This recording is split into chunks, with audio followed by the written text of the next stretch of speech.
Hi there! I've been meaning to do this video for quite a while now, and I'm finally just now getting around to doing it.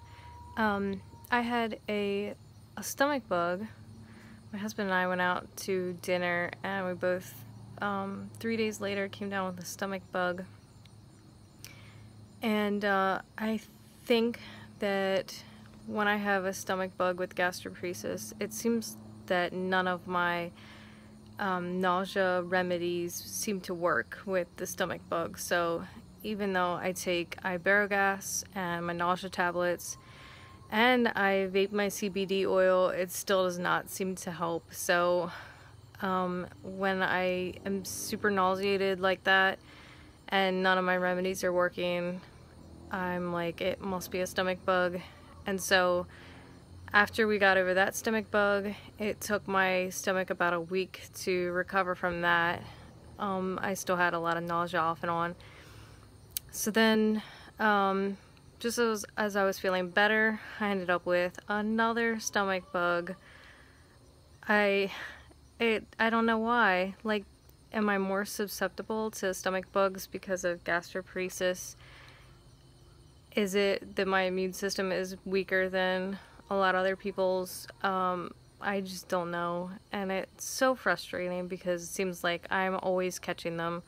I wash my hands frequently, but you know, what can you do when other people don't wash their hands? It's so important for people to wash their hands, because if they're spreading stomach bugs to people who are catching them like I did, and then getting gastroparesis from that stomach virus, that's just such a terrible thing. Gastroparesis is so terrible. So yeah, so I wanted to make this video and share with you some of that information.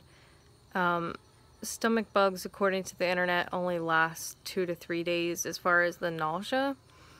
So when I start feeling nauseated and my remedies aren't working, I mark my calendar and I know that after 2 to 3 days, like, I should start feeling better, which is good news because it doesn't last forever like gastroparesis. I believe gastroparesis is as much a mind disease as it is a stomach disease. When I have flare-ups and stuff, I feel like my mind is just racing with all sorts of stuff, like, is this gonna make my gastroparesis worse than it is now? Will I end up not being able to keep down my food? Will I eventually end up with a feeding tube? Is this disease gonna kill me? All those sort of things run through your mind, along with other things as well. Like, if I eat out at this restaurant today and somebody has a stomach bug, am I gonna catch a stomach bug? Are my kids going to come home and because they didn't wash their hands, they get a stomach bug? Am I gonna catch the stomach bug that they have? And it's so hard to not let your mind spiral out of control.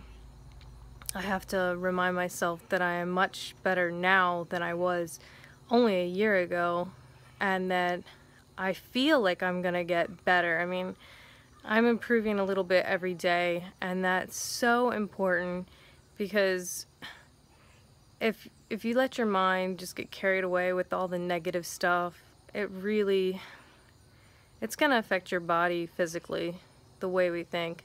So try to stay positive.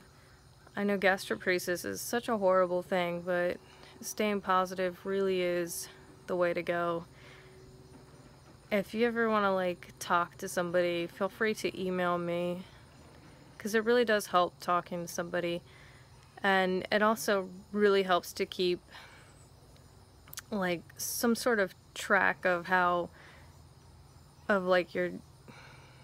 some sort of schedule, so you could see how well you're doing. For me, I put pukey emojis on my calendar every time I feel my nausea is worse than a 5. So, you know, 3 weeks later I can look back at the calendar and say, wow, I haven't felt a pukey face emojis in 3 weeks, and that's amazing. And then maybe next time it'll be 4 weeks, and then 5 weeks, and it's really uplifting to see the progress. I really believe that's a really good thing for our minds when you live with such a horrible thing like gastroparesis. About 2 weeks after I had the stomach bug, I felt like my stomach was finally back to doing fairly well. If I take my nutritional stuff daily, and if I vape my CBD oil consistently throughout the day, I tend to have not any flare-ups at all. And if I do have flare-ups, it's either because like I ate something wrong that I knew I shouldn't eat, or I'm just like not vaping enough. If I'm going through my day and I start feeling nauseated, I'll take 2 or 3 hits from my vape mod, and then I'll normally feel better pretty instantly almost. So I try to vape regularly, and I find that it helps if it's in my pocket. So every time I reach in my pocket, I'm reminded that I need to vape. So I'll probably vape like 3 to 4 hits per hour, sometimes a little bit more, depending on the day and how I feel.